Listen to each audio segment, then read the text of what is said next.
Dit zijn beelden gemaakt vanuit de hoogbouw aan de Merellaan in Maasluis. Afgelopen vrijdag 2:45. Vastgelegd door bewoner Dick Smits met deze kleine camera. Ik was hier die boot hier rechts aan het filmen, heel veel bedrijvigheid. En in mijn linker zie ik ineens iets aankomen. En dat was er volgens mij al een tijdje, want ik had het nog niet zo in de gaten. Ik denk, dat is wel interessant. Ik ga dat eens even opnemen.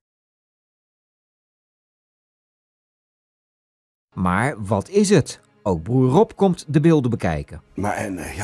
Op slow motion zag ik volgens mij nog meerdere objecten. En er schoot iets vanaf de tweede kraan van links naar rechts keihard omhoog. Moet ik eigenlijk even aanwijzen.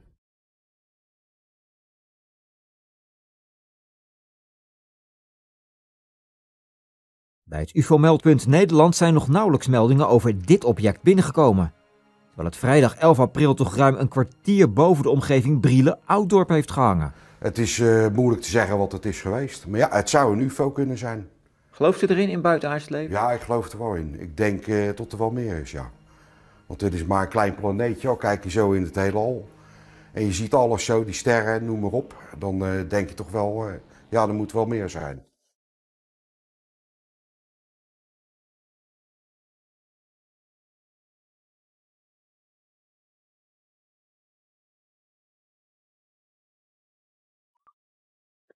Ja, nu gaat hij geloof ik die draai maken naar links en dan gaat hij als een raket.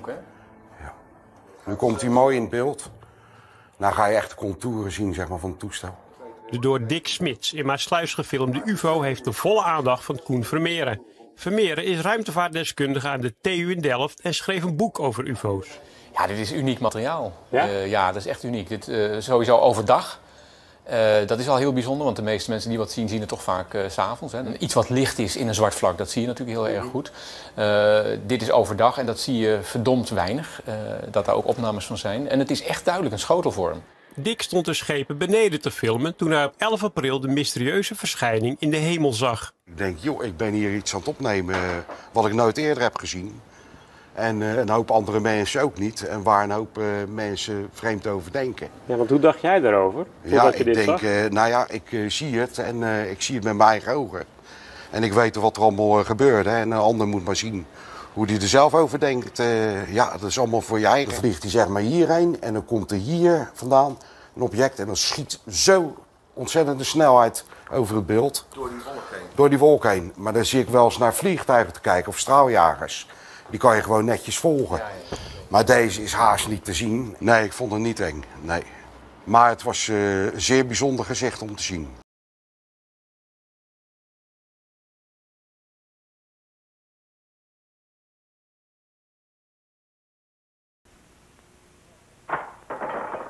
Hello, I'm Chuck Connors, and this is Tin Can Alley. An exciting new electronic target game that truly tests your marksmanship from as far away as 25 feet. But Tin Can Alley is safe because it only shoots your leader. I want you to explain that to me, Dr. Spock. I'm afraid to. This is sort of a Twilight Zone football game we're in. Those were some kind of, I don't know what they were. Pittsburgh? I don't know either. It's where the rivers come together, but I didn't know about that. So Art Rooney before the game, the wonderful fellow that's in charge of this ball club, has been since the days of Bert Bell, the old commissioner. Yeah. Every time I see him, he asks me if I want to come back and kick. I heard one time he wanted you to coach this team before Noel came. Is that true? He did, yeah. He offered me the job. I don't know why yet. I can't figure out why you didn't take it. I forgot how many played by that time. Long count. Walt Clark, 68. What are those things flying around up there? Oh, they're just some kind of a illusion. I hope we get another look at them. If you ever do get a coaching job, though, I'd like to be hired just to bed check and do things that are important around the trading facility. You'd be my first employee. There it is. Now, what is that? It keeps saying, take us to your leader. I don't know. Now, that's another guy I'm going to hire, whoever's responsible for that. For St. Louis, then you sort of pull for those guys. They've had so many injuries. They played Dallas tough last week, and then this final here. Pittsburgh Steelers 14, Dallas 3. Both touchdowns for the Steelers by Franco Harris and the field goal by Rafael Septien. So from Three River Stadium in Pittsburgh, this is Pat Summerall saying so long for Tom Brookshire.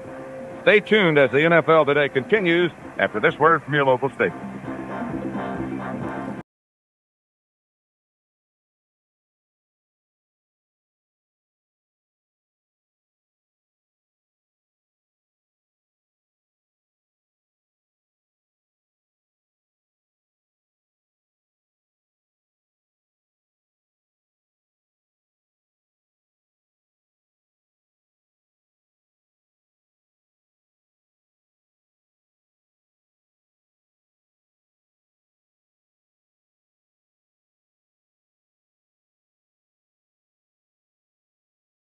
Who really do we think we are? We're a fifth-rate, miserable, measly little system out on the edge of the Milky Way, fooling around the universe with 4,000 or 5,000 years of so-called civilization behind us. We think we are the cat's whiskers, and we are not. We're a potty, second-rate lot, fifth-rate lot, conceited as apes, lot, all of us. And here we go, and the moment anybody suggests that something should come in outside from outside, we think, oh, no, it can't be that, it can't be that. It's quite out, you know, these things can't happen. And I think we're all, I do it myself, we're all thinking medievally. What convinces you more than anything else?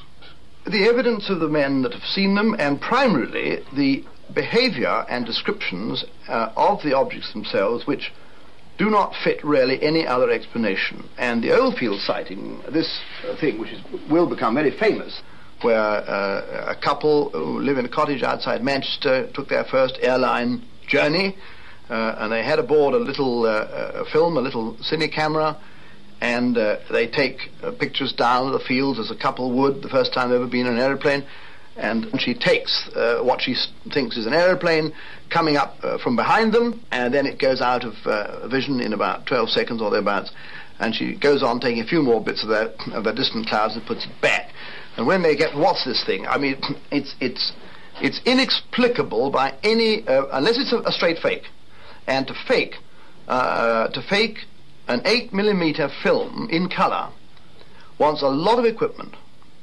And who on earth are this charming couple? What would they be doing, lending themselves to faking these things? It is nothing airborne we have ever seen. I mean, it is basically sausage shaped with 2 dorsal and 2 ventral fins. And as you look at this film, it turns away on its vertical axis from you and disappears out that way. Well, I mean, you can argue until you're blue in the face. What is it except something that is airborne by a force, probably electrogravitic force of some kind that we know nothing whatever about? It is nothing conventional, it is nothing unconventional aerodynamically. There's no single piece of earth-borne equipment of any kind that can look and behave like that. This is a British United Airways Dart Herald. The registration number, Golf Alpha Papa Whiskey India, shows it to be the very plane Mrs. Oldfield flew in. Notice the tailplane. It was this that suggested the flight might prove worthwhile. Our cameraman sat in the same seat as Mrs. Oldfield had. Through the window, notice how the view is distorted at the edges. The glass is slightly convex where it meets the frame.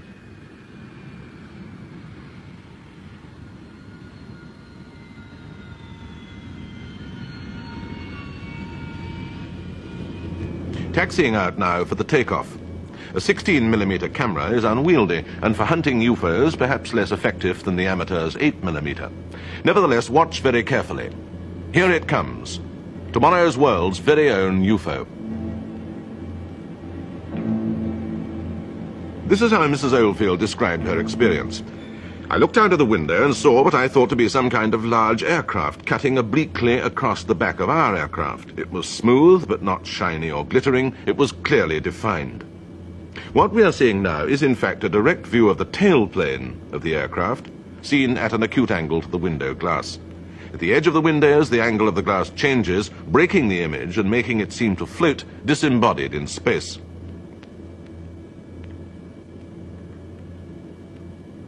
Those portholes on the UFO are in fact flaking paint on the leading edge of the tailplane. A slight change of camera angle makes the UFO disappear or reappear.